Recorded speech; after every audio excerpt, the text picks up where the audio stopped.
Aloha, good morning. Welcome to Kaho's Corner this Monday morning, beginning of the work week. Thank you for joining me this morning. Hope you guys had a blessed and safe weekend uh, and just start this week off. We in the month of September. Days moving quick, so before we know it, be almost Thanksgiving, Christmas, and we walking into 2025. But again, thank you for joining this morning. Short little Kaho's Corner this morning. I wanted to ask us all a question, including myself. How do we rate ourselves, or how do we value ourselves in today's time? Most people might say they look at their achievements, the awards on the wall, what's parked in a garage, what kind of size of home they live in, um, what they do on the weekends. All of that can be good. I'm not saying it's all bad, but as far as priorities in our life, how do we categorize our priorities? Is it work first, relationships in our families second, or is it the opposite way around, or is it myself first?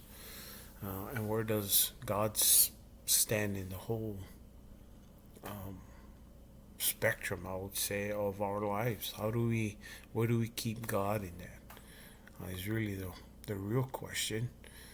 You can keep God at the very top of your list, which is the right place to put Him, and still have success, still have awards. I mean, that's blessings from Him. But if you don't have a relationship with Him and you continue to chase achievements and rate yourself based on what you have, material things, then really out of line. Sometimes it takes people a whole lifetime to figure that out. And some people at a young age, they come to know Christ very young, and um, their relationship with Christ and knowing Him more keeps that, I guess, scale, and Christ is at the top of it. And trying to keep everything in order the way God designed it is really what I'm trying to say. Um, but like I said, in today's time, it gets even harder to do that, to prioritize, to keep God where God should be, which is at the top, not in the box. But everything that we plan, everything that we accomplish, God should, number one, get praise for it. And we should thank Him for everything we have.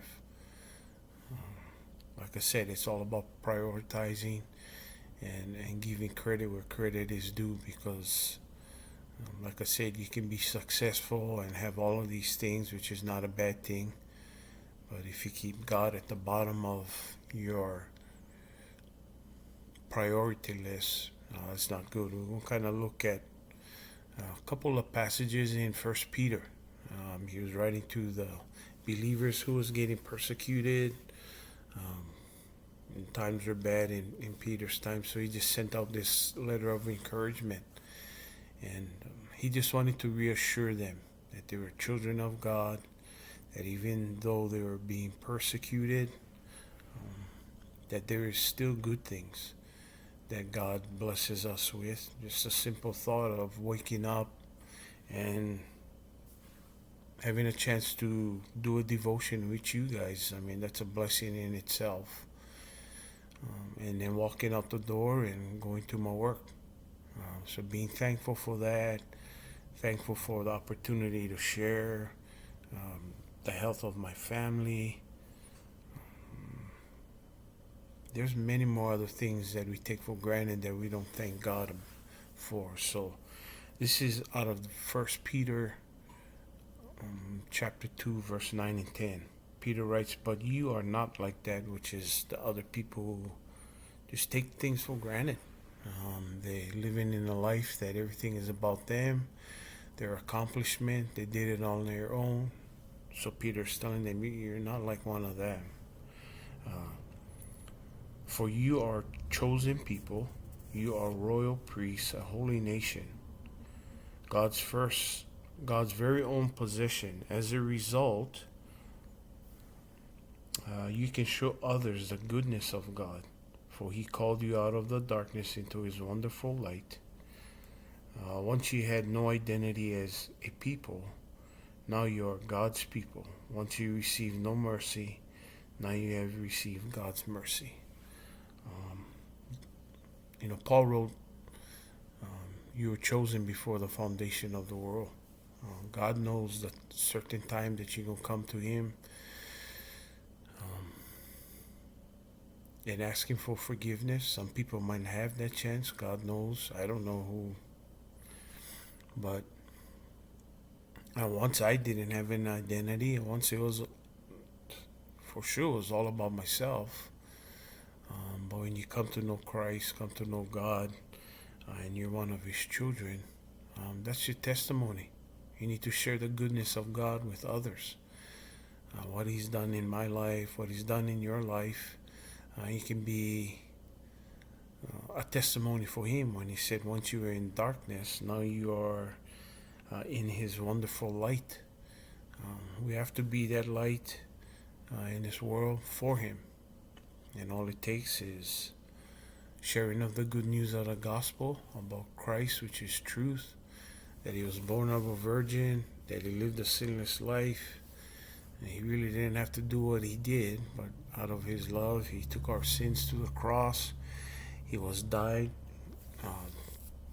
in our place, was buried in the grave, and on the third day He conquered death by the power of God and rose to everlasting life, and offers a free gift of salvation. Salvation is free. You can't work to get into heaven.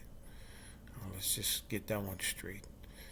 But God offers the free gift of salvation if we ask for forgiveness for our sins and we put our trust and faith in Him, that He will save us. And back in Peter's time, people didn't take that for what it was worth. It was more about themselves than having a relationship with Jesus. The way we should see ourselves is the way Christ sees ourselves. Not what the world thinks about us, not what sometimes we think of ourselves, and we're trying to get to this next level of success. It's based on our relationship with Him, with Christ. How do we grow in that relationship? We spend time in His Word. We spend time in prayer. We spend time with other believers. If we busy chasing the next award or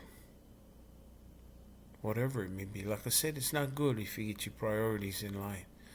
There's people that I know that are very successful, that love the Lord, that's got their priorities in line, and that's a blessing. There's nothing that God has blessed them. But I'm just saying that if you have it out of order, then everything can go wrong. So I hope you guys have a great week, a blessed week. Aloha.